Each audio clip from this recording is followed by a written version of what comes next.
Welcome back to Cosmos Unlocked. In part 1, we saw how time paradoxes twist reality. Now, let's dive deeper into the very fabric of time, why it flows forward, how entropy shapes its course, and what this means for the universe's future. Take the prank-loving friend as an example. After enduring numerous water balloon pranks, you become increasingly cautious around them, finding their antics less amusing. Frustrated, your friend builds a time machine and travels back 10 years, before you even knew them. At that time, you were still a naive and gullible person who was easy to prank. If his prank were successful in scaring you at that time, it might have satisfied him. However, since you didn't know him yet, this prank could have made it so you two never became friends. But if your thoughts changed, and you didn't become friends, the future version of you would never become cautious from his frequent pranks. This would make it unnecessary for him to build the time machine. As a result, that prank 10 years ago would never have happened, and you two would still choose to become friends. This creates an unconscious infinite loop. Let's use another example. There's a famous grandfather paradox, where a person goes back in time and kills his grandmother. Many novels or films offer solutions to this paradox, such as the time traveler disappearing when he kills his grandmother. But when you think about it, this explanation is problematic. If the grandmother dies and the time traveler disappears, time continues, and there would be no time traveler in the future. Hence, no one would have created the time machine to go back and kill the grandmother. With no one to kill the grandmother, she wouldn't die, and she would go on to have descendants who create the time machine. Thus, from the moment the time traveler built the time machine, it was already decided that everything would be caught in an endless loop of yes and no. Moreover, if you consider the settings in science fiction novels carefully, you'll notice that in the novels, aliens or people from the future move through fictional time. But remember, movement itself already includes the concept of time. These people are initially in one location in space-time and then move to another. What does this then mean? When we say a person enters a time machine and goes back 1 second, how long does this then last? If this then lasts more than 1 second, does the moment they exit the time machine occur before or after they entered it? At this point, you might feel increasingly puzzled. You can pause and think it through. Now, let's continue with the next question. Why can time only move forward, but not backward? Since we cannot walk backward on the timeline, you might ask why time cannot move backward by itself.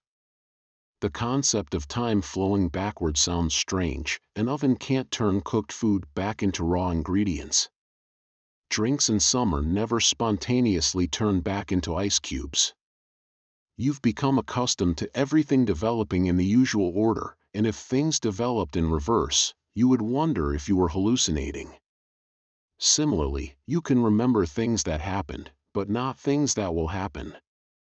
It seems that time has its own preferred direction. As for why, no one knows. For a long time, physicists have struggled with this basic issue. In fact, how should the forward motion of time itself be understood? Isn't the concept of before and after a spatial concept? Let's first think about it. If time could flow in other directions, could the universe still operate normally? Would the laws of physics still apply? Suppose you were watching a video that records an event. Could you tell if the video is playing forward or backward? For example, if a ball is bouncing up and down in the video, as long as its motion is perfect, there's no difference between playing the video forwards or backward. This is true for the motion of gas molecules in a jar or water molecules in a river, and even physical processes under quantum mechanics can be played backward without issue. Furthermore, most physical laws work just as well in reverse on the timeline. Of course, the perfect bouncing ball process mentioned above doesn't exist because, in reality, we can't ignore friction, air resistance, and other factors. These forces convert the ball's kinetic energy into heat and dissipate it in the process. The energy that would have supported the bounce is converted into heat, heating the molecules in the air, the ball, and the ground. Now, imagine watching a video of the real bouncing ball process. If you played it backward, it would look strange. The ball would start resting on the ground, then suddenly begin bouncing higher and higher, and the energy flow would seem odd too. The air, ball, and ground would gradually cool down, with the lost heat being converted into the ball's motion. In this case, you could easily tell whether the video was played forward or backward. Similar examples can be seen in cooking food, melting ice cubes in a drink, or eating cookies. But, since most physical processes can reverse without issues, especially regarding heat diffusion and microscopic physical processes, why do these macroscopic processes appear to have a direction? The reason lies in a quantity used to describe the disorder of a system, called entropy, which has a strong directionality over time. The second law of thermodynamics tells us that entropy always increases with time. Entropy can be thought of as a measure of disorder in a system. Imagine that your prank-loving friend makes a mess of your living room and knocks over a neatly arranged bookshelf. Thanks to his actions, the disorder in the living room increases, and so does the entropy. If you return home and tidy up the room, the entropy decreases, but in the process, you'll expend energy, which releases heat, increasing the entropy. Overall, entropy still increases. Whenever you try to restore order on a small scale, like tidying the bookshelf, writing notes, or vacuuming the floor, you typically create destructive byproducts in the form of heat. Generally, reducing entropy over time is impossible. As this continues, the ultimate outcome can be chilling. In the distant future, as entropy continues to increase, the universe will reach its maximum disorder, leading to the heat death of the universe, known as the heat death in scientific terms. At that point, all regions of the universe will be at the same temperature. In other words, any small, orderly structures, such as humans, will no longer exist. Everything will become completely disordered, and before reaching this state, order on a small scale can still exist because the overall disorder of the universe has not yet saturated. Here is the translation of your text. Currently, it is possible to further increase the overall entropy at the cost of creating local order. Looking at the past of the universe, you will find that the earlier the universe was, the lower its entropy, which can be traced all the way back to the Big Bang moment at the beginning of the universe. In the initial state of the universe, its entropy was very low, which determines when the universe will reach heat death. If the universe had started with a very high level of disorder, heat death would come very soon. Fortunately, our universe seemed to be quite ordered at the beginning, and the entropy didn't reach its maximum until much later. But why did the universe originate in such a low entropy state? Who owned this spring for the universe? We don't know, we just feel lucky because the universe still has enough time to accomplish various interesting things. Entropy is one of the few physical quantities related to the direction of time. So far, we only know one relationship between entropy and time, which is that entropy increases with time. Does this mean that entropy forces time to move only forward? Like how water flows from higher to lower ground, or is entropy simply following time, much like debris being swept away by a tornado, moving helplessly? Even though entropy increases over time, this rule doesn't explain why time can only move forward. You could imagine another universe where time moves backward, and entropy decreases with time. They would still be related, and the second law of thermodynamics would still hold. Therefore, although entropy is a clue, it can only provide limited help. However, it is still one of the few clues about how time works, and it's worth paying attention to. Besides entropy, there are some particles that are worth noting. In general, the behavior of microscopic particles does not exhibit a directional relationship with time. For example, an electron can either emit a photon or absorb one. Two quarks can merge into a Z boson, and a Z boson can decay into two quarks. In most cases, you cannot tell the direction of time flow by observing interactions between particles. But there are exceptions. One example involves weak interactions and nuclear decay, mediated by W and Z bosons. In this case, there is a weak effect that has a directional relationship with time. The details are not important for now, just keep in mind that this weak effect does exist. For example, when a pair of quarks are bound by the strong force, they have two possible configurations. The weak force allows them to switch back and forth between these configurations. However, it takes more time to switch from one configuration to another and then back again. So if you observe a recording of this process, you will see a difference between playing it forward and backward. What does this have to do with time?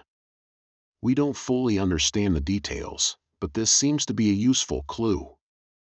Now, let's talk about whether everyone experiences time the same way. Before the 20th century, scientific research generally believed that time was simple and the same for everything in the universe. People once believed that if you placed identical clocks at different locations in the universe, they would always display the same time. But when Einstein's theory of relativity merged space and time into spacetime, everything changed. Einstein predicted that a moving clock would slow down. If you traveled close to the speed of light to a nearby star, your time would pass more slowly compared to someone staying on Earth. Notice, you wouldn't feel time slowing down, but the clocks on Earth would show more time has passed than the one on the spaceship. Time passes at the same rate for everyone, 1 second per second, but if we are moving at extremely high relative speeds, the clocks we each carry will not match. This might sound illogical at first, but it is a fundamental truth of our universe. We know this is true because it's present in our daily lives. For example, GPS systems in your phone, car, or plane rely on satellites moving at high speeds around Earth. The time on these satellites moves slower due to their speed, and without this effect, GPS wouldn't be able to synchronize signals accurately. In other words, without Einstein's theory of relativity, we wouldn't have high-precision GPS today. The universe certainly follows specific rules, but sometimes these rules challenge our assumptions.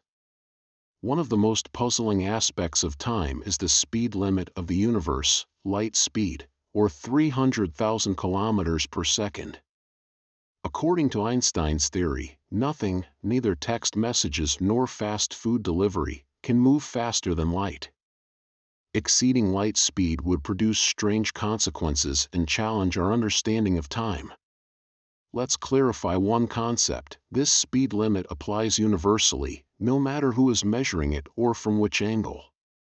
If you were sitting on a couch with a flashlight, the light would spread outward at the speed of light. However, if your couch was on a rocket moving at high speeds, the light wouldn't speed up by combining the rocket's speed and the speed of light.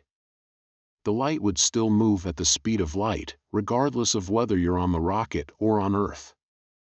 The key idea is that in order for every observer to see the light traveling at the same speed, the measure of time must differ for different observers. This means that different people experience time differently, which is a hard idea to accept because we tend to believe the universe has an absolute flow. We think the universe's history can be written as a story where everyone experiences it the same way. But Einstein's theory of relativity makes it clear that everything is relative, even descriptions of events depend on who is recording them. In the end, we must let go of the idea that time flows the same for everyone. Some things may seem unbelievable, but they stand up to the test, just like our understanding of time. Each revolutionary breakthrough in physics forces us to abandon intuition and rely on mathematical reasoning, which is not influenced by subjective feelings. We don't usually expect time to stop. Our experience of time is just that it moves forward. But we still can't be sure that time won't stop, because we haven't figured out why it only moves forward. Some physicists believe that the direction of time is determined by the principle of entropy increase, or in other words, the direction of time's flow is essentially the direction of entropy increase. But if that's true, what happens when the universe reaches maximum entropy? At that point, everywhere in the universe will be in equilibrium, and there will be no more order in such a universe. This is Cosmos Unlocked. See you next time, with more cosmic wonders and mysteries that stretch the limits of our understanding.